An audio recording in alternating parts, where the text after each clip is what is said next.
Salut à toutes, salut à tous, bienvenue dans le supplément de Tech Café. Vous avez l'actu la plus chaude dans l'épisode précédent dans le flux du podcast. On vous a parlé notamment d'intelligence artificielle, de l'orientation des grandes boîtes de la tech, notamment au côté réseaux sociaux. Il y a un peu de sujets aussi autour des jeux vidéo et on a plein d'autres sujets qu'on va vous partager qui sont sélectionnés dans la veille de Guillaume Poggiaspala, qu'il ne s'est pas résolu à supprimer des sujets qu'on partage dans le podcast cette semaine.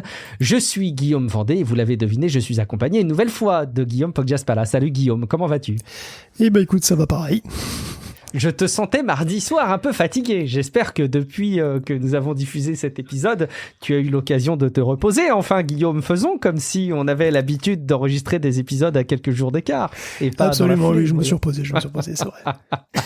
Allez, très rapidement, je vous rappelle Discord, techcafé.fr/Discord pour discuter entre vous et avec nous. Les plateformes de podcast comme Apple Podcast ou Podcast Addict pour évaluer Tech Café et montrer aux autres potentiels auditeurs à quel point ce podcast est un incontournable dans la veille tech et dans le divertissement au quotidien.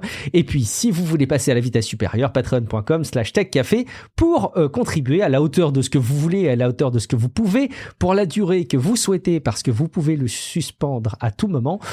Et donc nous accompagner financièrement pour quelques euros par mois et en échange profiter des épisodes gratuits sans la pub et du chapitrage des épisodes. Guillaume, sans autre forme de procès, on attaque avec les news que tu as collectées et tu as été très inspiré par tout ce qui fait vroom vroom et qui roule, enfin de moins en moins vroom vroom d'ailleurs, hein, parce que les véhicules électriques maintenant font moins vroom vroom qu'avant. D'ailleurs je me suis fait la réflexion, on parlait l'autre jour, je crois qu'on l'a abordé ensemble Guillaume, des enfants qui désormais quand tu leur demandes de mimer le fait, je crois pas qu'on l'ait vu ensemble, les enfants aujourd'hui à partir d'un certain âge, en dessous d'un certain âge, quand tu leur demandes de mimer le téléphone, le fait d'être au téléphone, ils ne portent plus la main sur le côté de leur visage comme nous on le fait probablement quand on nous pose cette question, ils le font en mettant la main devant eux comme s'ils étaient en train de faire un selfie, parce qu'évidemment eux quand ils appellent ils ont le téléphone devant eux, et de même quand tu demandes à des enfants en dessous d'un certain âge, en dessous de 7-8 ans de prendre une photo, ils ne prennent pas la photo en appuyant avec l'index comme on le ferait sur un obturateur d'appareil photo classique, mais ils le font en tenant là aussi un smartphone virtuel et en mettant leurs doigts, donc c'est rigolo.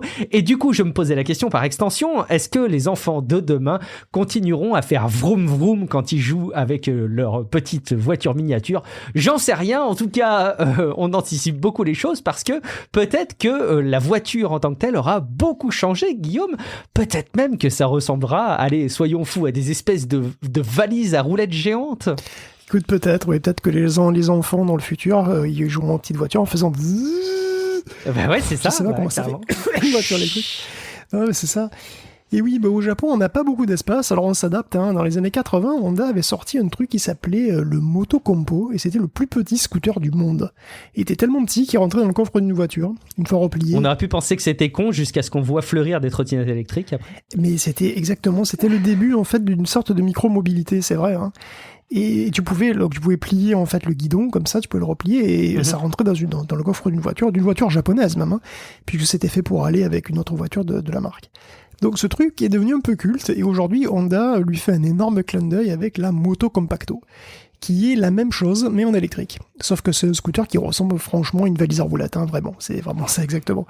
Donc une valise qu'on peut aussi mettre dans le coffre d'une voiture, et voilà, pareil. Et il faut l'avouer, ce truc est moche. Voilà, c'est vraiment pas esthétique, quoi. C'est vraiment une valise. Hein, c'est une valise carrée, puis en fait tu déplies les trucs, hein, tu sors le guidon, tu sors les roues, etc. C'est beaucoup plus compact et c'est beaucoup plus léger que l'ancêtre, hein, puisque ça pèse 19 kilos. Le scooter essence, il pesait 45 kg quand même, hein, avec le réservoir plein. Et par contre, évidemment, ça a une autonomie qui est beaucoup plus faible, c'est une autonomie d'une vingtaine de kilomètres. Ça va à 24 km/h maximum, soit pas beaucoup plus vite qu'une valise à roulettes finalement. Et ça se recharge en 3h30 à la prise, comme n'importe quel téléphone, et ça a même un mini-coffre. Je sais pas ce que tu penses de ce type de proposition, parce que c'est un scooter qui semble plutôt destiné à être une extension de la voiture, parce que 20 km sur une charge, c'est pas énorme, c'est par rapport à un scooter électrique standard, ça fait vraiment peu, évidemment. Ça rapproche plus, effectivement, d'une trottinette électrique, en fait. Et le prix aussi, puisque c'est aux alentours de $1000. Donc, pourquoi ne pas prendre une trottinette électrique à ce niveau-là? Je sais pas trop. J'avoue, grande question. Tu sais que j'ai revendu, pour la petite anecdote, j'avais une trottinette électrique qui m'a pas mal servi pendant pas mal d'années, une Xiaomi M365, celle qu'on a vu fleurir un peu partout. Et j'ai fait pas mal de trajets domicile-travail avec, alors quand il faisait beau, hein. Et avec le temps, je pense que l'âge passant, j'ai trouvé ça de plus en plus dangereux. Et donc je l'ai revendu et j'avoue que même de la revente d'occasion, ça m'a posé des vrais problèmes de conscience, parce que je me suis dit, est-ce que la personne qui va la racheter va être suffisamment en sécurité avec? Est-ce qu'elle va pas faire n'importe quoi? Est-ce que je serais pas pour partie responsable? Bon, et en fait, après, j'ai arrêté de me poser de questions, sinon tu ne fais jamais rien de l'ordre de la revente d'occasion. Mais en tout cas, je suis plus très fan de ces micromobilités. Pourtant, j'y crois beaucoup. Je pense qu'il y a toute une attente de la part du grand public pour ces usages-là. Et je pense quand même qu'il va falloir que les infrastructures en ville s'adaptent à ce genre d'usage et que simplement basculer dans un monde où on utilise ce type de véhicule sans un changement d'infrastructure dans la ville, ça me semble assez utopique. Mais bon, on verra bien. En tout cas, ce qui est assez rigolo, c'est de voir qu'il y a un virage qui est pris pour les trottinettes en libre service, justement dans les grandes villes, notamment pour Lime, Guillaume. Oui, puisqu'on parle de trottinettes électriques, on peut dire qu'on a des nouvelles de Lime qui est toujours vivant déjà. Et c'était pas vraiment gagné, hein, puisqu'il y a eu une véritable fièvre de la trottinette en libre service dans les années 2010, souvenez-vous. Ouais. Bon, il y avait plein de boîtes. Oui, c'était fou, hein. Il y avait plein de boîtes qui se sont lancées, plein de trottinettes partout dans les arbres et les poubelles. Enfin, à Lyon, c'était n'importe quoi au début. Et bon, 10 ans plus tard, ça s'est beaucoup calmé. Bon, on s'est même posé la question quand même sur la possibilité de rentabiliser ce genre de business, hein, vu les frais et la casse qu'on a constaté chez certains prestataires. Et pour en appeler le tout, il y a eu la pandémie et les confinements, et bon voilà, ça a planté d'autres clous dans pas mal de cercueils. Et bon, après tout ça, finalement, Lime est peut-être celui qui s'en sort le mieux, ou un de ceux qui s'en sortent le mieux, hein. Il aura enregistré cette année une belle croissance, et afficherait un bénéfice de 20 millions pour le premier semestre. Alors 20 millions, c'est pas énorme, mais c'est quand même un nombre positif, donc c'est super. Lime a continué sur sa ligne, en particulier, il a continué à construire ses propres trottinettes, alors c'est beaucoup plus cher, mais ça fait des trottinettes beaucoup plus durables, et c'est un choix qui a payé, quoi, hein. Beaucoup de concurrents ont renoncé pour faire des économies, justement, et se sont retrouvés en grosses difficultés, comme Bird, par exemple. Et bon, aujourd'hui, Lime cherche à faire une IPO, à rentrer en bourse, hein, peut-être à la fin de l'année ou au début de l'année prochaine. Ça lui ramènera une masse d'autres investisseurs, pas mal d'argent frais. Pour Winting, c'est clair. Oui, le business de la micromobilité est rentable, mais il faut juste faire les choses bien, et bon, il voit une grosse croissance pour le secteur, lui aussi, tu vois. Il était question aussi, hein, on s'interrogeait beaucoup sur la viabilité sur le plan écologique, là aussi, ces trottinettes. Je me rappelle d'un sujet que tu avais étoffé dans Tech Café qui montrait à quel point c'était une hérésie sur le plan écologique. On va pas évidemment revenir là-dessus. On va rester un petit peu plus proche de nous, Guillaume, à Marseille, qui retire eux aussi leurs trottinettes électriques en libre service. Pas partout. Alors si financièrement ça va mieux pour Lime, bon, en tout cas sur le terrain il y a encore pas mal de problèmes dans la gestion quotidienne des flottes, hein. Il y a Benoît Payan, le maire de Marseille, hein, qui s'en plaint. Pardon, excuse-moi. Non, c'est que j'ai des enfants, c'est un réflexe. Qui s'en plaint abondamment, Benoît. Putain, le pauvre, t'imagines, lui? Il s'appelle comme ça. C'est un enfer. Il s'appelle comme ça, quand même. Le type, tous les gens qui t'avaient dit, ouais, quoi couper, Payan. Dur. Excuse-moi. En tout cas, il veut frapper un grand coup et il veut retirer 1500 véhicules sur les 4000 de la ville, hein. Le maire veut que les trottinettes soient mieux déployées, qu'elles désenclavent certaines parties de la ville, et aussi un meilleur respect de la légalité, et puis un meilleur respect tout court. Parce qu'on trouve encore des trottinettes en vrac un peu n'importe où. Bon. Donc Benoît porte pas les trottinettes dans son cœur, de toute façon, hein. Et s'il avait autant de métro qu'à Paris, dit-il, il les enlèverait complètement. Donc il faut dire qu'à Paris, ça n'a pas fait un pli, hein. Lors du vote, 89% des riverains se sont prononcés contre les trottinettes en libre service. Et du coup, ça a dû être un très gros coup dur pour Lime et Bird. Bon, 1500 engins retirés, c'est qu'un début. D'ailleurs, si les prestataires ne s'adaptent pas, il pourrait y en avoir d'autres, pour avoir d'autres sanctions jusqu'au retrait total apparemment. Un sujet qui, en matière de mobilité, je vois pas comment tu pourrais imaginer qu'il puisse y avoir le moindre problème. Et te connaissant, Guillaume, tu as dû être totalement rassuré par le titre de cet article. Cette entreprise de voitures sans chauffeur, donc de voitures autonomes, utilise des chatbots pour rendre leurs véhicules plus intelligents. Qu'est-ce qui pourrait tourner mal, Guillaume ? Écoute, tu sais, quand j'étais gamin, je regardais K2000. J'en ai vu aussi. Sur la 5. Et oui, je suis vieux à ce point, tout à fait. Et depuis, je rêve de voitures qui se conduisent toutes seules et avec lesquelles tu peux discuter. Alors je sais qu'il y a aussi l'aspect turbo boost et la carrosserie blindée, mais enfin, finalement, c'était secondaire pour moi. C'est le fait qu'elles se conduisent toutes seules et que tu peux discuter avec, faire des blagues, c'est marrant. Et bon, plus de 35 ans plus tard, on y arrive. Enfin, on n'arrive pas tout à fait en réalité, hein, mais on s'en rapproche. Bon, déjà, on a des voitures qui se conduisent toutes seules. Ça, c'est fait. Alors, elles ont une conduite qui est moins sportive que Kit. Ah, mais bon, ça marche. T'as d'ailleurs, tu sais ce que ça veut dire, Kit? C'est Kit. Merde, ça Kit, veut dire c'était quelque le nom chose, de la moi. voiture. Ah bah tout veut dire quelque chose. Le Kit, c'était le nom de la voiture, en fait, probablement de l'ordinateur Knight, de la voiture. c'est pas Michael Knight, peut-être? Oui, Non, ça a rien à c'est voir. ça. Ça veut dire très bien. Knight Industries 2000s. Donc Knight Ah, très Industries bien. 2000. Ok, D'où le très titre bien. K2000 d'ailleurs. Knight 2000. Ok. Et donc j'ai une base, la voiture, c'est une Pontiac Firebird. D'ailleurs à l'époque, Pontiac, elle est pas très bien. La marque était en perte de vitesse et ils cherchaient un placement produit. Et de son côté, Ils n'ont pas été déçus. non, justement, de son côté, Glenn Aaron Larson, lui, il devait insérer Universal avant de partir chez 20th Century Fox, et il a pris au hasard un script, mais vraiment, il a pris au hasard un script, c'est un truc de voiture qui parle. Et puis finalement, il a commencé à chercher. Les relations publiques de Pontiac ont été assez rapidement intéressées par placer une Pontiac justement là, quoi. Le boss a été dur à convaincre, mais bon, finalement, K2000 est un succès planétaire, et voilà, on va peut-être revenir à la news du coup, parce que ça Mais parle pas est-ce du que tout. ce succès s'est répercuté sur Pontiac? C'est la question. J'arrive pas à savoir du coup. Ah je pense que ouais, je pense que là, en tout cas, Ah, c'est ce génial. modèle de voiture est super populaire maintenant. Enfin, en tout cas, ça a eu, oui, pour le modèle de voiture, oui. Après, pour la marque elle-même, je sais pas exactement, ça a dû être racheté, tu sais, je connais pas l'histoire. Ouais, effectivement. On complétera cette histoire. Mais revenons à la news, tu as raison. Ce sera plus Oui, précis. parce qu'en fait, la vraie news, c'est qu'il y a une start-up Wave qui a intégré un modèle de langage dans une de ses voitures autonomes, ça s'appelle Lingo 1, et ça associe des données vidéo, des données de conduite et du langage naturel, en particulier des descriptions de ce qu'il est en train de faire. Alors, ce sont des Anglais, chez Wave, ils avaient déjà montré des systèmes qui étaient plutôt flexibles, puisqu'ils avaient réussi à transférer des voitures de Londres à d'autres villes sans les reprogrammer. Les trucs s'adaptaient de manière assez automatique, et le système avait même été porté sur plusieurs véhicules différents, et ça marchait sans beaucoup de changements. Donc la semaine dernière, ils ont fait la démo de Lingo. Alors c'est une vidéo en fait, la démo, hein, où donc c'est la vidéo du parcours d'une des Jaguars de la marque, hein, de la boîte, hein, et donc c'est une vidéo, voilà, avec toutes les données. Et à n'importe quel moment de la vidéo, tu as un chat sur le côté, tu peux poser des questions en langage naturel. Par exemple, qu'est-ce que tu vois à ta droite? Bon, il te dira, je sais pas, une école. Quel temps il fait? C'est nuageux. Oui, c'est Londres en même temps. Bon. Et surtout, tu peux lui demander pourquoi il agit comme il agit. Tu peux lui demander pourquoi il s'arrête. Je m'arrête parce que le feu est rouge. Et quels sont les 3 principaux dangers auxquels tu dois faire attention dans cette situation? Et là, c'est le cycliste, le piéton, le feu, etc.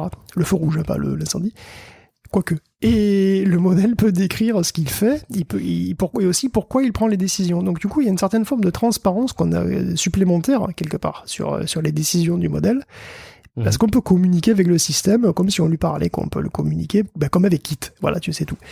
Et ce serait possible aussi de lui dire quoi faire. C'est-à-dire de lui décrire les actions à prendre et en fait, il pourrait juste exécuter les actions en langage naturel. Dans une certaine mesure, une voiture autonome, c'est un robot. Et ce mariage entre la robotique et l'IA, il y a des modèles de langage. Ça rappelle un petit peu les robots de Google, comme Palm-E par exemple. Et on pense immédiatement aussi, évidemment, que ça peut être quand même dangereux, parce que, évidemment, les modèles de langage ont des hallucinations. Tu sais, ils sont des modèles de langage, c'est facilement des menteurs pathologiques. Ils peuvent très bien dire avec aplomb des choses complètement fausses, et dans le cas d'une voiture autonome, ça peut être un petit peu problématique. Cela dit, Wave assure que Lingo se repose sur la vidéo, donc il est ancré quelque part sur quelque chose qui est réel, quoi, qui a une base, et donc il est moins sujet au débordement qu'un modèle purement verbal. Bon, ça demandera évidemment à être un petit peu plus... ça demandera à être vérifié, mais enfin bon, c'est vrai que c'est une piste intéressante. Tu es en train de décrire, j'imagine, l'utopie d'Apple d'avoir une voiture Siri à laquelle tu interagis comme ça à la voix, où tu demandes des choses, où elle peut te restituer des choses. Admettons. Peut-être que c'est pas demain la veille. Guillaume, on a forcément encore un petit peu d'intelligence artificielle à partager avec des modèles de langage machine. Ouais, 2 articles intéressants et surprenants sur les modèles de langage encore cette semaine. En particulier, les chercheurs de Meta et de l'Université de San Diego s'attendaient pas du tout à ce qu'un modèle de langage puisse parler aussi bien le langage machine. Parce que, bon, tous les chats GPT, les bards dont on parle tout le temps, ils parlent anglais. Bon, ils parlent aussi français, coréen, mais ils parlent des langages humains, quoi. Enfin, ils parlent aussi des langages de machine, parce qu'ils parlent le Python, ils parlent le C++, ils parlent le Java, mais ils parlent pas trop assembleur, tu vois. Est-ce qu'un modèle pourrait vraiment être bon à manipuler le langage machine pur et dur? Et pour en faire quoi? Alors déjà, quel langage machine? Évidemment, parce que voilà, Intel et ARM, ils n'ont pas le même, etc. Alors pour pas faire de jaloux, ils ont pris le langage de la machine virtuelle LLVM. Alors c'est extrêmement utilisé. Elle sert dans pratiquement tous les compilateurs comme langage intermédiaire. Donc c'est un assembleur, mais pour une machine idéale, une machine qui n'existe pas, une machine virtuelle. Le compilateur compile pour cette machine virtuelle, donc dans cet assembleur, et c'est celui-là qui est traduit ensuite dans le langage du processeur ciblé, que ce soit Intel ou autre, donc ça facilite énormément le développement des compilateurs, tout simplement, puisqu'ils font abstraction, si tu veux, de la machine cible. Donc l'idée, ce serait de créer un chat GPT, mais qui parle couramment le LLVM, au lieu de parler français. Alors qu'est-ce qu'il pourrait faire? Est-ce qu'il pourrait dire comment optimiser un code de données, par exemple, ou même l'optimiser lui-même? Et bon, les chercheurs sont tout à fait honnêtes, ils pensaient que ça marcherait pas. Ils pensaient qu'il allait se planter lamentablement, et en fait, si ça marche pas trop mal. Et c'est juste un petit modèle de 7 milliards de paramètres, et il est capable, à un code assembleur donné, de dire quelles optimisations il faudrait lui appliquer dessus. Ok. Dans 90% des cas, il peut même produire un code compilable. Et il est même identique à celui d'un compilateur dans 70% des cas. J'entends les développeurs qui nous écoutent qui commencent à avoir des sueurs froides, là. Alors, il faut pas. Même si parfois il est meilleur que le compilateur à optimiser pour la taille. Aïe, arrête. Mais parfois, il est aussi moins prudent et produit des optimisations qui sont pas sécurisées. Mais est-ce que c'est utile? Rassurez-vous, non. Bon, on aurait dû commencer par là. Non, parce qu'un LLM puisse se comporter comme un compilateur, c'est une surprise, ouais. Et c'est une démonstration de plus de la puissance quand même assez insoupçonnée de ces modèles. Pour autant, la fenêtre de contexte d'un modèle de langage, elle est souvent assez petite, c'est 2000, 4000 tokens, typiquement, et c'est un facteur limitant, c'est très peu, c'est pas pratique. Ensuite, le LLM, il optimise pas forcément parfaitement un code, parce qu'il fait des codes plutôt compacts, mais pas forcément plus rapides. Il sait pas si bien précalculer les valeurs, par exemple, pour accélérer l'exécution, ce genre de truc. Mais après, c'est sans doute le plus gros souci, c'est beaucoup trop lourd. C'est beaucoup plus lourd de faire tourner un modèle de deep learning qu'un compilateur. Un compilateur, ça tourne 100 fois plus vite. Ça utilise 100 fois moins de ressources, donc c'est vraiment beaucoup plus rapide. En fait, ce serait complètement idiot d'utiliser ça à la place. En matière d'usage, gaspillage de ressources, quoi, en fait. Oui, mais bien sûr. Mais c'est vraiment un usage qui est un peu à contre-emploi, si tu veux, mais qui est aussi une forme d'exploration. Ouais. Et d'ailleurs, en matière d'usage des transformers à contre-emploi, il y a des chercheurs chinois qui ont réussi à apprendre à un modèle à faire du calcul arithmétique.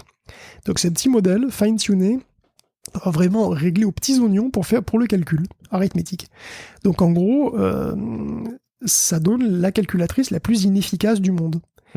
Puisque MathGLM sait additionner et soustraire presque sans erreur, et il sait à peu près diviser et multiplier, mais moins bien quand même, il fait beaucoup plus d'erreurs. Et pour faire chaque opération, pour laquelle t'es pas sûr que ce soit vrai, il faut quand même faire 2 milliards de calculs sur les paramètres. Donc il fait 2 milliards d'opérations pour en faire une. Donc évidemment c'est pas efficace, c'est complètement stupide. Mais le but c'est pas de faire un outil, le but c'est une exploration de ce que peuvent faire les modèles, et même des modèles relativement petits, et on continue à avoir plein de surprises là-dessus, quoi.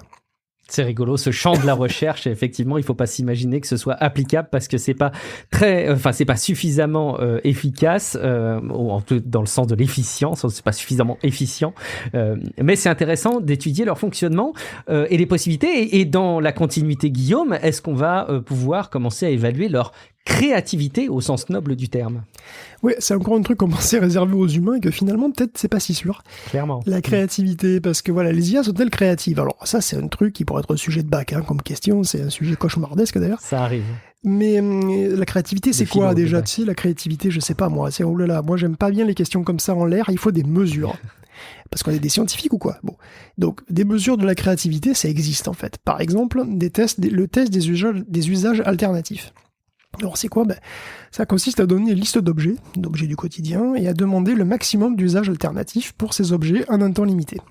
Donc là, c'était par exemple une boîte, un crayon, une bougie et une corde. Et là, je sais pas trop en fait. Bon, alors pour la bougie, je vois, mais bon, pour le reste... Toi aussi, apparemment, tu vois. Pour le reste, je vois pas trop. Donc je suis très peu créatif. Bon, alors normalement, on fait faire ce test à des humains, mais là, pourquoi pas le faire passer à GPT-3 et GPT-4, pourquoi pas. Donc on a testé, ils ont testé ChatGPT en version 3.5 et 4 et Copy.ai, donc ils nous ont demandé 11 fois à chacun des chatbots, donc des usages alternatifs, et on a posé la même question à 256 humains. Et après, on a demandé à 6 autres humains de noter la créativité des réponses, et en moyenne, les chatbots sont plus créatifs que les humains. Alors, les meilleurs humains sont plus créatifs que les chatbots, mais il y a aussi des humains très mauvais, comme moi par exemple. Et bon, globalement, les chatbots sont plutôt créatifs en réalité, si on en croit ce test. Et souvent, quand on leur fait passer le test pour confirmer que nous, les humains, sommes exceptionnels, on repart un peu déçus. Après, voilà, la créativité, c'est... Est-ce que... Tu vois, il faut regarder déjà la qualité des productions humaines avant de juger la qualité des productions IA, quoi. Ouais, bien sûr, mais l'éternel sujet reste encore une fois cette définition de la créativité. Est-ce que la créativité, c'est évoquer le plus grand nombre de théories possibles d'utilisation de ces objets? Bon, c'est un peu vague, mais on sent que le domaine de la recherche continue à avancer en tout cas. On continue là aussi avec les intelligences artificielles génératives, mais de modèles 3D, Guillaume. Ouais, l'IA est un domaine plein de promesses et elles sont pas toujours tenues à 100%, hein, par exemple avec Kaedim. Donc c'est une boîte qui fait toujours d'ailleurs de la conversion 2D 3D, donc tu envoies la photo d'une petite souris et tu reçois le modèle en 3D de ta petite souris. Alors tout ça en étant fait par des algorithmes de deep learning super trop sophistiqués, top moumoute, hein, bien sûr.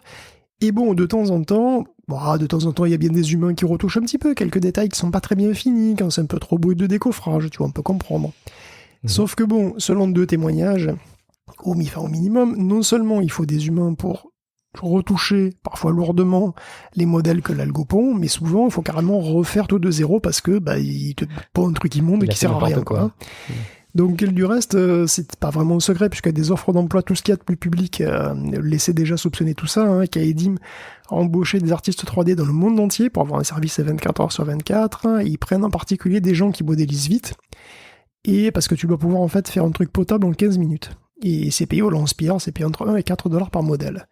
Donc on ne sait pas quelle proportion du boulot était faite par l'IA et quelle proportion par les artistes, mais il semble que Kaedim ait été quand même plus une plateforme de gig economy pour la création d'assets 3D qu'une vraie boîte d'intelligence artificielle. Depuis la publication de l'article d'ailleurs, Kaedim a mis à jour son site pour admettre finalement ce qu'il était en réalité, quoi. Alors peut-être qu'un jour les algos permettront à Kaedim de vraiment tout faire par IA et alors ils vireront leurs employés, donc je sais pas, entre algo pourri et travail précaire ou super algo et chômage total, je sais même pas ce que je préfère en fait. C'est marrant ces histoires d'entreprises qui veulent capitaliser sur des robots qui remplaceraient des humains et en fait au final on se rend compte qu'ils le font pas très bien et que le modèle sur le plan social est un peu discutable. Ça me fait penser un petit peu à des trucs qui se passent dans les voitures, hein. On passe à Uber notamment pour le plus facile à citer d'entre eux. Et puis dans la continuité, on a un sujet publié sur Rest of World que tu as sélectionné aussi sur le boom de l'intelligence artificielle en Chine qui reposerait en bonne partie sur des étudiants un peu exploités du coup, Guillaume. Oui, encore un petit scandale avec des étudiants pris en otage par leur école pour créer des datasets pour les IA et pour peindre en rond parce que voilà, les intelligences artificielles, elles le sont, intelligentes, parce qu'on leur a montré des milliards d'exemples que souvent il faut se casser à créer, hein, et parfois de toutes pièces. Donc des gens doivent écrire que c'est une pomme, que c'est une banane. Ils doivent détourer des piétons dans l'image sur une route, ou identifier des panneaux. Des gens doivent visualiser des milliers de commentaires haineux, des vidéos d'automutilation pour les annoter comme étant toxiques ou dangereuses. Bon, ça représente des millions d'heures de boulot au total, et ça doit pas être trop cher non plus, hein, parce qu'il faut pas déconner. Alors, où trouver de la main-d'œuvre abondante, pas chère et docile? Je sais pas, en prison, oui. Ou éventuellement, des étudiants. Ça, c'est pas mal, les étudiants. Non, imagine que tu passes ton DUT et que les 6 derniers mois, on te dise « Maintenant, tu annotes des photos pour les IA pour 130 $ par mois, sinon t'as pas ton diplôme. » C'est pas cool, mais ça se passe couramment en Chine. Dans plein d'écoles, d'universités professionnelles, d'écoles d'ingénieurs, ça se fait, et ça se fait des années que ça dure. Donc il n'y a pas que les écoles, hein. Parfois les boîtes aussi exploitent les étudiants pour ça. Par exemple, il y a une étudiante qui avait choisi un stage dans une boîte qui faisait de la conduite autonome. Elle a passé 6 mois à dessiner des rectangles autour des voitures sur les vidéos. Super stage sur la conduite autonome. Et ça pendant 60 heures par semaine, et bon, alors par contre, elle était grassement payée 500 $ par mois. Et en fait, plein de grosses boîtes, comme Baidu, créent des partenariats avec des écoles d'ingénieurs pour faire des semestres d'annotation. Et ça, c'est avec l'aval du gouvernement, hein. Ces écoles deviennent des lieux de travail sous-payés, des sortes de zones grises, et souvent, elles ont une commission d'ailleurs pour leur service. Commission qui est d'autant plus bienvenue que ça se passe surtout dans des provinces pauvres, bien entendu. Mais bon, avoir les bonnes données, c'est aussi avoir potentiellement des meilleures IA et tous les moyens sont bons pour rester dans la course, hein, donc le gouvernement il veut pas regarder dans les détails. Bon après, je tape sur la Chine, mais bon, vous savez, nous, en Occident, on délocalise ce type de boulot en Amérique du Sud, en Afrique ou en Asie du Sud-Est. Les conditions sont pas toujours folles non plus. Hein. En Afrique, notamment. On avait parlé. On continue avec la Chine, décidément, sur qui tu veux taper, Guillaume, qui diffuse de l'infox générative aux États-Unis. Oui, d'habitude, c'est plutôt les Russes qui font ça, envoyer de l'infox aux US pour interférer avec les élections ou même la politique du pays en général. On avait parlé souvent des Fermatrol de l'Internet Research Agency qui maintiennent des flottes de faux comptes un peu partout pour pousser la controverse, attiser la haine ou pour pousser les candidats qui les arrangent aux élections. La Chine, jusqu'à maintenant, faisait plutôt des efforts de propagande en interne. Sur la question taïwanaise, par exemple. D'après les chercheurs de chez Microsoft, entre autres, ils sont prêts à passer la vitesse supérieure et aller directement semer la discorde aux États-Unis. Il y a un exemple qui est détaillé qui concerne les incendies catastrophiques à Hawaï, qui ont eu lieu là récemment. Une série de posts coordonnés sur plusieurs comptes dans différentes langues ont accusé les Américains d'avoir testé une nouvelle arme climatique. Donc les Américains auraient des armes pour déclencher à la demande des inondations, des sécheresses, voire des éruptions volcaniques. C'est même le MI6 qui aurait révélé l'incroyable vérité derrière les incendies de Hawaï. Donc ça va loin, les Chinois veulent carrément amplifier du conspirationnisme pur et dur, et même assez perché, et ils utilisent des images génératives, évidemment, pour illustrer tout ça. Bon, on s'y attend un petit peu, c'est désormais officiel, Les campagnes d'infox utiliseront de l'IA aussi, évidemment, pour se rendre encore plus crédibles, et la Chine lance, elle aussi, des campagnes directement aux États-Unis.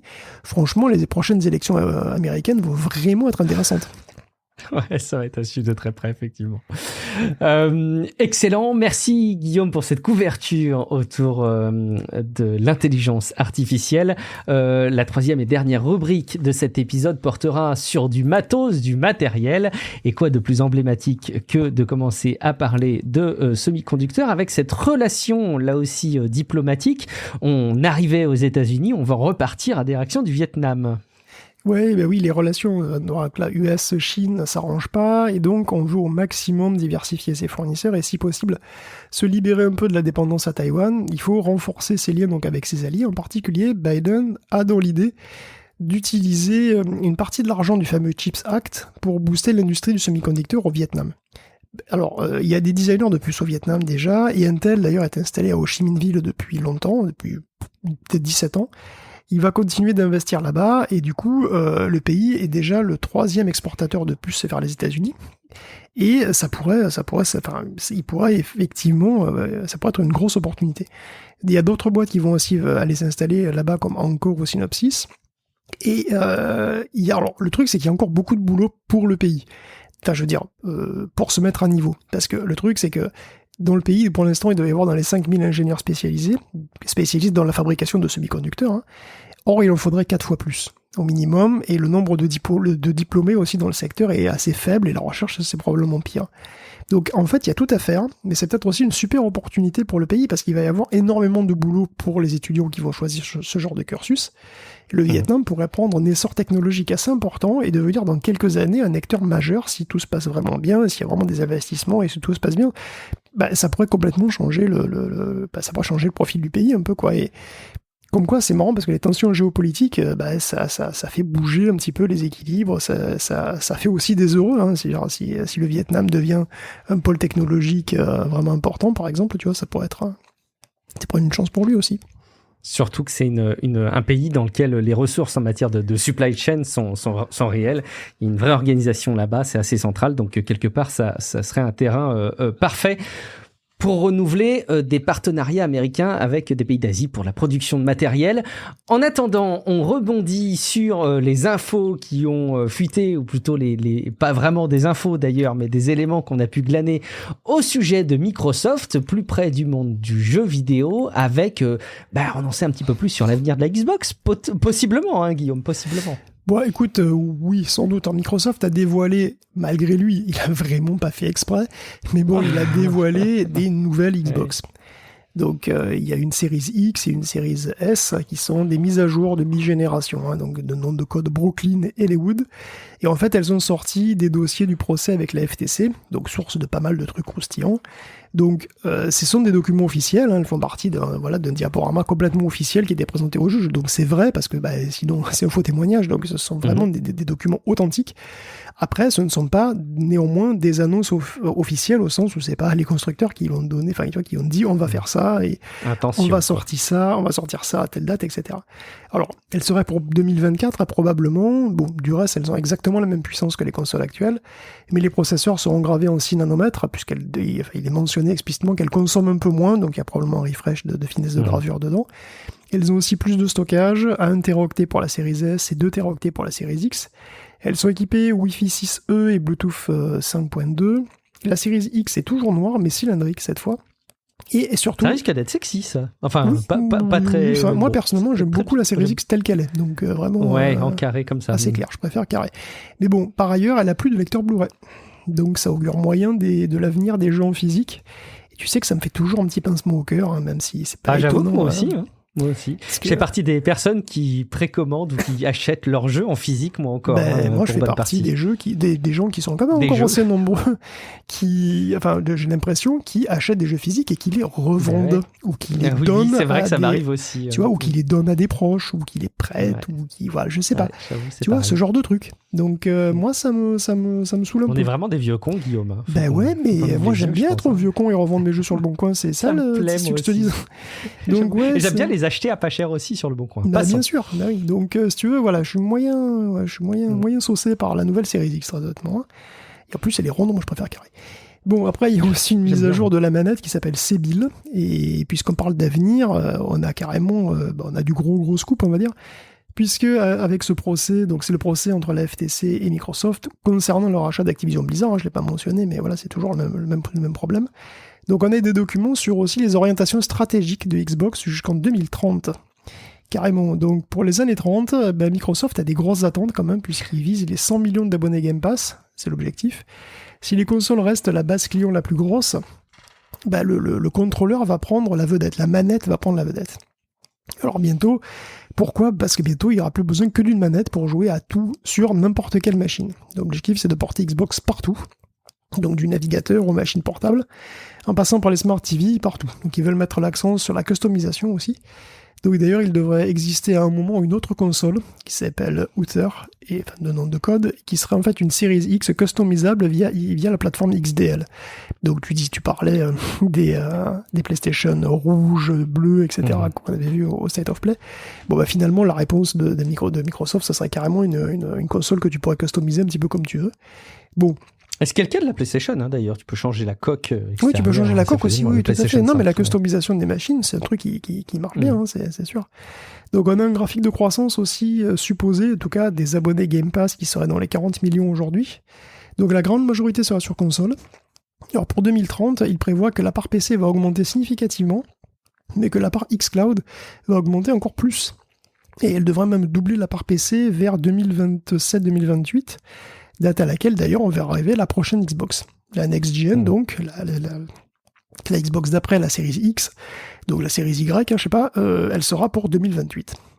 Donc on apprend aussi que Keystone est d'ores et déjà financé. Donc Keystone, c'est la console c'est la mini console cloud, donc qui est donc une petite console qui contient que dalle, où tu branches ta manette, à laquelle tu connectes ta manette pour jouer à des jeux xCloud uniquement. Donc vraiment pour faire uniquement du cloud gaming. Elle existe, elle était d'ailleurs sur l'étagère de Phil Spencer dans une vidéo, des gens l'avaient repérée. Mais en réalité, elle existe, elle est déjà financée et donc elle devrait être annoncée assez prochainement. C'est très cohérent avec l'objectif clair de mettre Xbox sur tous les écrans et d'augmenter un maximum de ratissé le plus large possible. Donc, quel que soit le matériel qui est derrière, tu dois pouvoir jouer à des jeux Xbox. Donc il y a des choses qui sont financées comme ça, qui sont certaines. Il y a des choses qui sont pas encore financées, mais qui pourraient l'être. Comme des nouvelles manettes, nouvelles manettes Elite et Luxe, des accessoires PC. La console customisable, apparemment, est pas encore financée, mais elle pourrait l'être prochainement. Et puis, il y a des choses dont Microsoft se fout complètement et qui fera jamais lui-même. Comme une console portable, voilà. Ou une paire d'écouteurs, ou des manettes pour téléphone, ce genre de truc. On aurait pu penser que les Steam Deck et ROG Ally et compagnie auraient pu leur donner des envies, mais si c'est le cas, en tout cas, ça ne transparaît pas dans les documents. Justement, je pense qu'en fait, ils laissent les autres faire, et parce que justement, en termes de console Windows portable, comme tu dis, en ce moment, c'est la fête, tu vois. T'as la ROG Ally, je suis sûr qu'il y en aura plein d'autres, donc en fait, il y a déjà des consoles quelque part, il y a déjà des consoles Xbox, parce que tu vois, c'est à peu près ça l'idée, quoi. Et donc, voilà, il y a quelques autres trucs, mais voilà, c'est à peu près tout. 2028, prochaine console Xbox. Donc ça laisse un petit peu de temps pour profiter de ma Xbox Series X à moi. Hein. Voilà. Voire peut-être jouer à Elder Scrolls 6 dessus, mais c'est pas gagné. D'ailleurs, le successeur de Skyrim a été confirmé comme une exclusivité Xbox, donc désolé pour les joueurs PlayStation. Il est aussi clair qu'il n'arrivera pas avant 2026 au mieux. Bon, au mieux. Donc de là à ce que ça devienne un titre de lancement de la Xbox Y en 2028, j'ai peur. En tout cas, je t'ai dit que j'aimais beaucoup le design cylindrique. Bon, oui, pardon, excuse-moi. Oui. Allez, on enchaîne avec les cartes graphiques du côté de AMD pour savoir un petit peu qu'est-ce qu'elles valent les Radeon 7700 et 7800 XT, Guillaume. Écoute, on a les tests des Radeon 7700 et 7800 XT. Et c'est très très tiède. Après, c'est pas étonnant, puisqu'elle souffre des mêmes soucis que les GeForce 4070 et 4070 Ti, qui globalement offrent des performances comparables à celles des 3080 et 3090, pour des prix qui sont analogues à celles des 3080 et 3090. L'enthousiasme était donc contenu pour les GeForce, et pour les 7700 et 7800, c'est à peu près la même chanson, c'est-à-dire que la 7700 XT offre des performances qui sont dignes d'une 6800 XT, et à peu près au même prix, alors que la 7800 XT offre mieux, mais pour plus cher. Donc c'est pas des mauvaises cartes, elles sont RDNA 3, elles ont un décodeur AV1, elles sont gravées en 5 nanomètres, elles ont 16 et 12 Go de VRAM, elles se tiennent très bien pour du jeu en 1440p voire 4K, elles dépassent les 4060 Ti et 4070, elles consomment plus aussi d'ailleurs qu'elles. Elles sont globalement, elles ont des performances similaires à des 7800 et des 7800 XT, en consommant moins que ces deux cartes-là, donc elles sont pas mal, mais c'est juste que le rapport performance-prix, c'est à peu près le même que celui de la génération précédente en fait. Et donc c'est un peu plus difficile de s'ambiancer à fond pour ces cartes quelque part. Et c'est vrai pour cette génération complète de cartes graphiques, qui est de ce point de vue-là un peu décevante pour le grand public. Il n'est pas sûr que ça s'améliore pour la génération d'après, parce que tu sais qu'on est sorti de la pénurie de composants de 2020. 2020, c'était, tu te souviens, c'était la panique. Mais là, maintenant, en 2023, il y a d'autres forces qui sont pas favorables aux joueurs non plus, en réalité. Et un des soucis, c'est que TSMC grave tout. En fait, TSMC, il doit tout faire, et c'est un peu le problème. Il est tout seul pour produire les puces de tout le monde. Nvidia, AMD, Apple, etc. Alors, construire une puce, c'est complexe, ça demande énormément d'étapes en réalité, ça demande un grand nombre d'étapes que tu peux surtout pas zapper. Si t'en zappes une, c'est fini. Et donc TSMC, il a un souci avec le packaging, apparemment. Donc, ça veut dire, on prend un exemple, on prend le super GPU H100 de chez Nvidia, le Hopper, le dernier, celui que tout le monde s'arrache. C'est une puce professionnelle qui est super chère. Bon voilà, donc en gros, t'as une puce, t'as le cœur de calcul, enfin les cœurs de calcul là, et puis les cœurs de calcul sont entourés de modules de mémoire HBM. Donc High Bandwidth Memory, de la mémoire super rapide, tout ça. Bon, le tout est réuni dans un même package par un procédé qui s'appelle CoWoS. Alors la production. Tu m'as fait peur quand tu parlais de packaging, je croyais que tu voulais parler du carton. C'est le carton. Non. C'est pour ça que je préfère détailler, parce que je me dis, mais c'est juste un problème de carton. C'est vraiment pas si impressionnant, quoi. Non, en fait, c'est le packaging des puces. C'est-à-dire que, en gros, la production des cœurs GPU ne pose pas de problème en elle-même. C'est-à-dire que les die des cœurs GPU sortent des usines à plein régime. Les cœurs de calcul, ils sortent, il n'y a pas de souci. Mais ça suffit pas. Il faut aussi les puces HBM. Donc les puces HBM, c'est les puces de RAM, donc il faut fabriquer les puces de RAM. La production est en train d'augmenter, mais bon, c'est pas aussi évident que ça va pas aussi vite. Bon, une fois que t'as tes deux machins là, il faut bien les réunir. Dire les modules de mémoire et les calculs les modules de mémoire et les modules de calcul sont séparés. Donc on va les souder sur un substrat et on va les interconnecter. Et ces interconnexions, elles sont extrêmement fines. Elles sont de niveau de finesse qui est vraiment très très largement supérieur aux pins que tu vois sur ton processeur à toi, quoi. Tu vois, ce sont vraiment des interconnexions qui sont extrêmement microscopiques, quoi. Et donc, il y a toute une chaîne de fabrication en soi qui s'occupe de souder et interconnecter tout ce bordel. Et c'est là qu'on utilise CoWoS, qui veut dire Chips on Wafer on Substrate, qui est une manière donc de packager les divers die, les divers modules, et d'en faire un produit fini. Produit fini qui, lui, a ses interconnexions plus standards, comme du BGA, si tu veux, voilà, que tu vois, quoi, à l'œil nu. Et donc, ça te fait une puce que tu peux coller sur une carte, tout simplement, et après en chasser dans ton PCI Express. Donc, les chaînes de production CoWoS, elles posent problème, pour le coup, parce que TSMC n'en a pas assez. Donc ils doivent augmenter la production, mais ça pourrait prendre des années, parce qu'il faut fabriquer une nouvelle usine, quoi, et une usine pour faire du CoWoS, ça coûte 3 milliards. Donc, et du coup, ils le font parce que clairement il y a une demande, mais ça prend du temps. Et d'ici là, les puces Nvidia qui reposent là-dessus seront aussi en production limitée. Ça veut dire qu'il y a une pénurie de GPU Nvidia. En tout cas sur le segment pro, et que ça va continuer jusqu'en 2026. Or AMD aussi, il a besoin des usines TSMC. Et donc il y a une capacité limitée, il va peut-être falloir faire des choix. Et ces derniers temps, c'est clairement pas le segment des joueurs qui rapporte le plus d'argent. Parce qu'en gros, si t'es Nvidia, et que tu veux faire une RTX 4090 pour jouer, ou un H100 pour l'IA, c'est super évident que tu vas te faire plus de fric avec le H100 pour les pros de l'intelligence artificielle. Ces jours-ci, tout le monde est mort de faim. Tout le monde cherche des processeurs spécialisés en IA, les prix flambent. Pour AMD, à capacité limitée, ce serait beaucoup plus rentable de produire des GPU professionnels de Instinct que des Radeon, pour monsieur tout le monde. La question se pose alors de ce que sera la prochaine génération de Radeon, les RX 8000, et la prochaine génération de RTX. Parce que de manière purement rationnelle, ce serait sans doute plus avantageux de produire uniquement des GPU moyenne gamme et de réserver les process les plus compliqués qui tapent dans les ressources limitées de TSMC pour faire des puces à plus forte marge. Bon, c'est juste une supposition, mais je serais moyennement surpris si la prochaine génération de cartes graphiques grand public se révélait pas beaucoup plus enthousiasmante que celle-ci. Ok, ça laisse dessiner un avenir. Alors du coup, côté Nvidia, si on regarde un petit peu dans le rétroviseur, on peut voir les progressions. Est-ce qu'on peut commencer à anticiper un petit peu les progressions dont il pourrait faire preuve dans les années à venir ? On avait parlé la dernière fois des diverses ruses qu'il avait fallu employer pour gagner autant de puissance de calcul en si peu de temps sur les TPU de Google. D'une manière un peu analogue, le scientifique en chef de Nvidia, qui s'appelle Bill Daly, nous détaille lui-même les diverses innovations et leur contribution à ce chiffre phénoménal affiché de 1000 fois plus de puissance en 10 ans qu'ils annoncent pour le H100. Alors, entendons-nous bien, c'est pour le deep learning les 1000 fois. Toutes choses étant égales par ailleurs, on aurait beaucoup moins. En fait, si on reste avec du calcul scientifique brut, voire brutal en 64 bits, on aurait guère plus que l'évolution de la finesse de gravure. Et l'évolution des process en 10 ans, c'est passé du 28 nanomètres au 16 nanomètres, puis au 7, puis au 5 nanomètres, et ça a permis de booster les performances de 2 fois et demi. Alors, c'est toujours ça de prix, mais c'est pas 1000. Et en fait, la plus grosse contribution, c'est le passage à des précisions plus faibles. Donc les GPU actuels savent manipuler des nombres en format varié, de 30, 16, voire par paquet d'entiers de 8 bits. Et d'ailleurs, le facteur 1000 ne concerne que les opérations à 8 bits.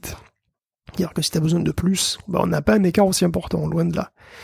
De fait, manipuler des nombres avec une précision qui est tout juste suffisante, ça multiplie les performances par 16. Ensuite, le GPU, évidemment, il s'adapte au type de calcul. Donc à NIA, on fait beaucoup d'opérations sur les matrices. Donc désormais, tout ça, c'est accéléré par des instructions spécifiques et complexes qui sont implémentées directement dans les puces. Et donc, cette prise en charge en hardware, donc des opérations spécifiques, rapporte 12,5 fois. Enfin, toujours pour les matrices, on gagne le support des matrices creuses, c'est-à-dire les matrices qui ont pratiquement que des zéros, qui se gèrent d'une manière spécifique, et là, ça permet aussi de gagner 2 fois. Et effectivement... C'est bien tout ça, mais ça fait pas le chiffre attendu quand même. Ah si, si tu multiplies tout ça bout à bout, ça fait 1000. Ah d'accord, ok, d'accord. Et oui, c'est ça qui permet aux algos de deep learning de monter en puissance aussi à ce point ces dernières années.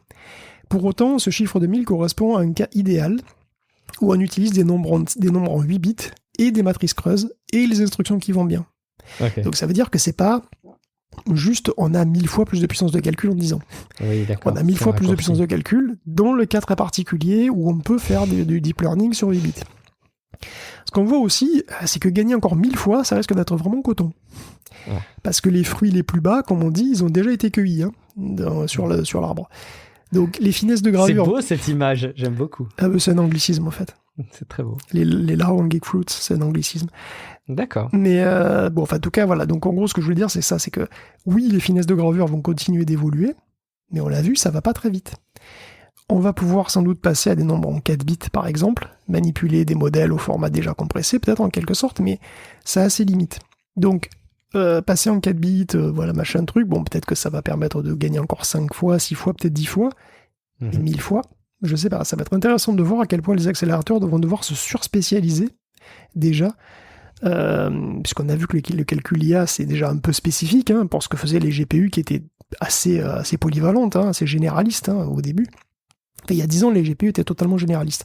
Elles ont gagné énormément de puissance de calcul, justement en se spécialisant un petit peu. Bon, ben là, à quel point il faudra encore aller dans la spécialisation pour gagner les prochains 1000 fois des 10 prochaines années? Si c'est seulement possible, ça va être intéressant de voir. Très bien, on pourra être surpris par l'avenir, Guillaume, on ne sait pas, on verra. Allez, on va parler de l'introduction en bourse de ARM, forcément, gros sujet, Guillaume. Oui, il y a quelques petites news de ARM, c'est désormais officiellement, c'est officiel, ça y est, ils ont fait leur IPO, donc ARM est désormais officiellement public. Son action vaut $51, c'est qui lui donne une valuation boursière de 54 milliards. C'est bon, hein, c'est dans le haut des prévisions, SoftBank continuera d'avoir 90% de départ. Donc il y a pas mal de clients, enfin de collaborateurs, on va dire, comme Samsung, Google, Nvidia ou Apple qui ont investi. Apple qui a par ailleurs renouvelé son contrat avec ARM jusqu'en 2040. Donc pendant encore 17 ans au moins, les iPhones, les MacBooks et compagnie pourront utiliser des processeurs compatibles ARM, ce qui est un bon point pour lui. Et on sait d'ailleurs comment on le sait? On le sait parce que c'est un arrangement qui est décrit dans les documents relatifs à son IPO, pour rendre le truc un peu plus sexy. Parce que bon, nouveaux investisseurs, nouvelle pression, il faut rassurer, et le chiffre d'affaires de ARM reste à peu près stable, mais son bénéfice est en recul, et les investisseurs tablent sur une croissance... les investisseurs veulent une croissance, évidemment, et bon, certains tablent sur une croissance qui serait de 20% d'ici à 2025. Donc là, on n'est pas dans les mêmes trucs, tu vois. Et donc c'est peut-être pour ça que ARM va augmenter ses tarifs. Enfin, c'est pas encore complètement officiel, mais on sent que ça vient, on sent qu'il va y avoir une augmentation de tarifs, et 20% de croissance, est-ce que ça va faire 20% de royalty en plus? Je sais pas, mais bon, ça va s'en faire passer. Est-ce que l'action est vouée à fortement progresser? Pas évident. On regardera, on observera ça dans le temps, forcément. Guillaume, tu me vends du rêve. Est-ce que bientôt on aura droit à des hiéroglyphes dans les data centers? Écoute, c'est pourquoi pas. En tout cas, c'est comme ça que c'est vendu. C'est vrai, après Hot Chips.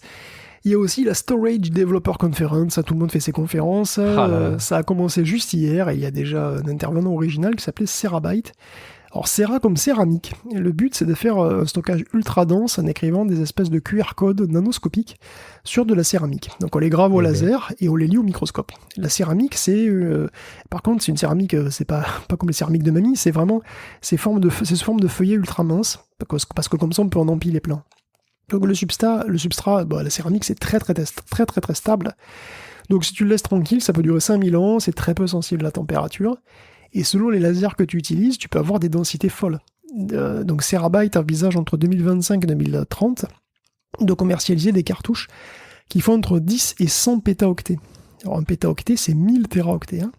Donc à partir de 2030, ils envisagent de passer aux cassettes, donc de rendre ces trucs flexibles, de passer à des cassettes comme des vieilles bandes magnétiques, j'imagine, mais avec un stockage de nature optique et pas magnétique, et ils parleraient de 1 exabyte par bande.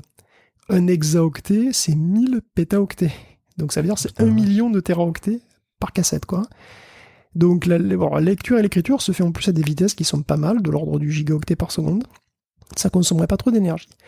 Bon, si toutes les promesses sont tenues, alors ouais, ça pourrait très fortement intéresser pas mal de monde dans le milieu des data centers, puisqu'on est dans des échelles de taille hallucinantes. Selon le prix, ça pourrait révolutionner le stockage. Enfin, pas pour nous, pas pour les particuliers, vraiment, pas tout de suite, mais ça reste un truc à suivre. Pourquoi des QR codes? J'ai pas compris. Des QR codes, c'est une illustration. En fait, ce qu'ils font, c'est qu'ils font c'est un peu comme sur un disque compact aussi. C'est-à-dire qu'en fait, ils font des petits motifs. Et après, ils lisent ces motifs de manière optique. Okay. Tu vois. Donc oui, et ça ressemble à des QR codes dans le sens où effectivement, c'est des petits assemblages de points. Ok, d'accord, très bien. Parfait. Et puis, il est temps de nous lister les nominés, Guillaume. Les nominés aux Oscars 2023, oui, mais les nominés aux Oscars, pour commencer, du plus gros calcul de l'année. Ouais. Et oui, chaque année, il y a les Oscars, il y a les Césars, il y a les Grammy, il y a Roland Garros. Et oui, j'essaye de trouver une musique épique. Mais... Merci, c'est vrai. Écoute, les gros calculs, les gros ordinateurs aussi, ils ont leur championnat et leur trophée. C'est le prix Gordon Bell de l'ACM.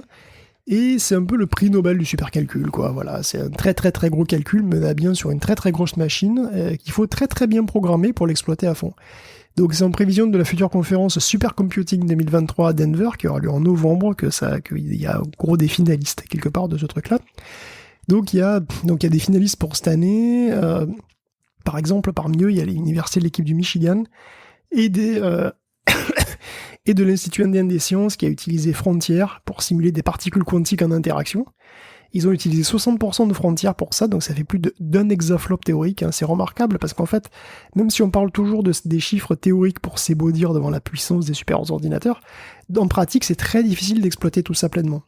Parce que utiliser de manière optimale des dizaines ou des centaines de milliers de cœurs sur des centaines de nœuds, c'est pas évident du tout à faire parfaitement. Donc 60% de la capacité théorique, c'est vraiment bien. Une autre équipe de finalistes a simulé un réacteur nucléaire, par exemple un réacteur nucléaire entier, sur une machine américaine aussi, au laboratoire Argonne. On trouve des Européens avec les Suédois du KTH Royal Institute qui ont adapté un code pour résoudre des équations ou dérivées partielles, donc des équations qu'on utilise partout en mécanique des fluides ou tout ce que tu veux. Ils utilisaient ça sur LUMI. Donc LUMI, c'est un des plus, peut-être même le plus gros super ordinateur européen qui est en Finlande. Et Leonardo, donc un autre super ordinateur en Italie. Il y a aussi l'université King Abdullah en Arabie Saoudite qui a utilisé un Cerebras pour faire des simulations sismiques sur des réserves de pétrole. Évidemment, quoi d'autre. Et le point marrant, c'est que les Cerebras sont normalement faits pour du machine learning. Donc ils sont de plus en plus détournés de leur usage pour faire des calculs plus généraux et c'est amusant à voir. D'ailleurs, c'est un tour de force en soi. Et donc, un des finalistes les plus étonnants, par contre, et ça, c'est peut-être assez instructif, ce sont des Chinois, c'est les Chinois de Wuxi, du Centre National du Supercalcul, qui ont utilisé un superordinateur Ocean Light pour simuler un réacteur d'avion au complet. Donc, un challenge lancé par la NASA il y a une dizaine d'années. Donc, l'Ocean Light, c'est pas un inconnu, mais c'est certainement une machine hors norme, parce qu'elle est basée sur des processeurs qui sont gravés en 14 nanomètres. En gros, c'est comme si c'était des machines vieilles d'il y a 9 ans. Oui. 14 nanomètres, ça a été introduit par Intel il y a 9 ans. Ouais. Et pourtant, ils sont toujours présents dans la compétition du supercalcul face à des machines modernes comme Frontier. Et la publication des chercheurs chinois donne une bonne idée de l'architecture de la bête, et elle est basée sur des processeurs custom, totalement chinois, qui sont fabriqués par SMIC. Donc ils sont designés et fabriqués en Chine. C'est les Sunway SW270 Pro. Et chaque Sunway, c'est un monstre en soi, puisque c'est 6 blocs de 16 cœurs, qui ont chacune 2 unités de calcul en 32 bits et 2 autres en 16 bits. 32 ou 64 bits. Donc chaque groupe possède sa propre mémoire DDR4, le tout est relié via un réseau carrément sur la puce. La puce a un total de 96 Go de mémoire embarquée, et chaque processeur aura une puissance de 14 000 teraflops en 32 bits. Donc on n'a pas d'accélérateur ou quoi que ce soit en fait, on n'a que des CPU surpuissants comme ça à l'appel. Donc Ocean Light, il est composé de 100 000 de ces processeurs, ce qui lui donnera une puissance de 1,5 hexaflop, soit pas loin de Frontier en réalité. Et en fait, ce qu'il faut bien garder à l'esprit, c'est que Ocean Light, on sait qu'il existe. Mais c'est pas dit du tout que ce soit l'ordinateur le plus puissant de Chine. En fait, le machin tiendrait sur une grosse centaine d'armoires. Il suffirait d'en rajouter une vingtaine pour qu'il dépasse Frontier. Il est censé être l'ordinateur le plus puissant du monde. Et avec 160, on dépasse carrément les 2 hexaflops. Donc ça déplacerait El Capitan. Et le futur ordinateur américain le plus puissant du monde. Qui est toujours pas en service d'ailleurs. Donc ces 2 dernières machines sont hypothétiques, mais il n'est pas du tout improbable que les Chinois aient des ordinateurs encore plus gros que celui-là. Donc les Chinois restent sérieusement dans la course, et en fait ils ont des énormes machines malgré leur retard en termes de finesse de gravure. Bon, par contre, j'ose pas imaginer la taille d'un processeur SW machin, là, ni la consommation d'un truc comme Ocean Light. Ça doit être phénoménal. Mais bon, ça doit chauffer de ouf. Tant qu'on est persuadé que ça vaut le coup, apparemment, ça passe. Et pareil dans le registre de la recherche, Guillaume ? Oui, bah alors ça, c'est un petit plaisir. C'est cette période de l'année où sont décernés les IG Nobel, les récompenses pour les travaux de recherche les plus inattendus, on va dire. Bon, je vais le dire tout de suite, mon préféré cette année, c'est ceux qui ont utilisé des araignées mortes comme pince mécanique. Parce qu'un jour, ils ont trouvé une araignée morte dans le labo, et toi, tu fais quoi, toi ? Bah, toi, tu la mets à la poubelle. Mais non, eux, ce sont des scientifiques. Et là, ils ont dit, il y a matière à en faire une publi. Donc, ils ont regardé l'anatomie du bazar, et ils se sont dit qu'on pourrait facilement réanimer les pattes. Donc, ils lui ont mis une seringue dans le bide, enfin, précisément là où il faut, quand même, attention. Et bon, bah si tu souffles, hop, les pattes elles s'ouvrent, et si tu souffles pas, bah, ça se referme. Bah tu croiras si tu veux, mais ça fait une pince pas mal, c'est assez costaud les pattes d'araignée, ça peut même soulever, une araignée morte, ça peut même soulever 1,3 fois son poids. Une araignée morte. Donc c'est génial. En prime, ces chercheurs ont inventé une nouvelle discipline, la nécrobiotique. Oh, c'est horrible. Bien sûr. Bon, pas très loin derrière, il y a quand même le prix IG de médecine pour toute cette équipe qui a méticuleusement compté les poils de nez de 20 cadavres, pour voir s'il y en avait bien autant dans chaque narine. Oh, c'est dégueulasse. Bon, désormais, on sait qu'il y a en moyenne 120 poils par narine, et que, leur longueur est entre 0,8 et 0,8 cm et 1 cm. La beauté des statistiques, j'adore. Vous l'aurez appris dans Tech Café. Bon, il y a aussi ces Espagnols qui ont étudié l'activité neuronale des personnes qui parlent à l'envers. C'est très dur de parler à l'envers. Ok. Moi, je vais pas essayer. Je pense que ça doit être très compliqué. Ça doit demander des heures et des heures d'entraînement. Écoute, en tout cas, ils ont... sur les imageries, en tout cas, ils ont bien plus de matière grise et blanche dans les aires du langage, donc ils sont bien, ils sont plus forts, c'est pas comme moi. Et bon, on pourra terminer en citant la recherche de Jan Zalasiewicz, qui explique pourquoi les scientifiques lèchent des cailloux. Alors bon, peut-être qu'il parle surtout de lui, je sais pas trop, mais il semble qu'il arrive souvent que les géologues ou les paléontologues lèchent des cailloux, ou en tout cas se servent de leur langue de manière pas forcément conventionnelle. Et parce qu'en fait, il y a une différence entre un caillou et un morceau d'os fossilisé. Ce dernier colle à la langue. Donc, et en plus, mouiller un minerai ou un fossile, ça permet de faire mieux ressortir la texture, de mieux reconnaître ce que c'est. Et Jan se souvient d'une fois où il a léché un caillou au bord d'une route qui s'est avéré être un magnifique coquillage fossile. Bon, apparemment, la pratique date du XVIIIe siècle où un ingénieur minier qui s'appelle Giovanni Arduino a envoyé le détail de toutes les roches qu'il connaissait à un collègue, en y incluant toutes leurs descriptions et leur goût. Après tout, c'est une information comme une autre. Je veux dire, si ça permet de les reconnaître plus facilement, pourquoi pas. Ouais, c'est vrai, et c'est accessible en plus. Espérons juste que ça leur transmette pas des cochonneries. Je sais pas si c'est possible, mais bon. Bon, voilà, on peut pas tous les faire en détail. C'était un bon cru cette année aussi. Très bien. Vous irez regarder, c'est dans les notes de l'épisode. Et puis, si jamais l'envie vous en prend, je voulais aussi compléter en ultime sujet ce qu'a partagé Corben sur son blog. Je sais pas si tu l'as vu passer. C'est un projet de robot chien maison. Donc, c'est un type qui s'est amusé. Il s'est dit, tiens, si moi j'essayais de faire mon propre robot chien à la Boston Dynamics, mais avec des outils, des ressources et des composants accessibles, en tout cas, avec une imprimante 3D. Donc, il a conçu les plans, il a conçu les papates, il a fait en sorte qu'ils tiennent droit, même s'il est sur un espace penché, qu'il puisse se déplacer, etc. Il lui a collé un lidar, et évidemment, il l'a pensé modulable. En fait, j'ai trouvé ça magnifique. J'ai trouvé que c'était vraiment une idée de projet vraiment chouette. Probablement le genre de projet où on n'a qu'une envie quand on lit l'article, c'est de se dire « Ah ouais, j'aimerais bien m'y mettre ». Et puis, tu t'imagines à quel point ça doit être hyper compliqué à faire. Mais bon, on va savoir, ce sera peut-être des projets dans les écoles, dans les années à venir, ou en tout cas dans les dizaines d'années à venir, de créer des robots chiens comme ça part entière. Je trouve ça très chouette. Ça se voit que c'est beaucoup de travail quand même. Ça m'a l'air monstrueux. Alors, n'allez pas chercher sur sa page un tuto, c'est pas un tuto documenté étape par étape, mais enfin, c'est très documenté et il a beaucoup de ressources.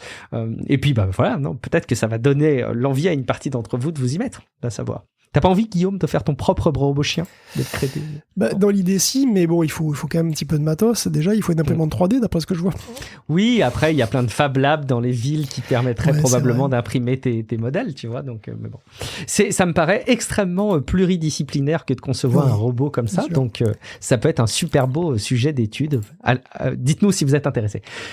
Merci Guillaume pour cette revue complète et complétée dans le supplément de Tech Café, techcafé.fr/Discord pour discuter entre vous et avec nous, techcafé.fr pour tous les liens vers lesquels pointent les articles qui ont servi à construire ces épisodes et de manière générale tous les moyens d'interagir avec nous. Rendez-vous sur patreon.com/techcafé si vous trouvez que le podcast a une utilité et contribue à vous divertir au quotidien.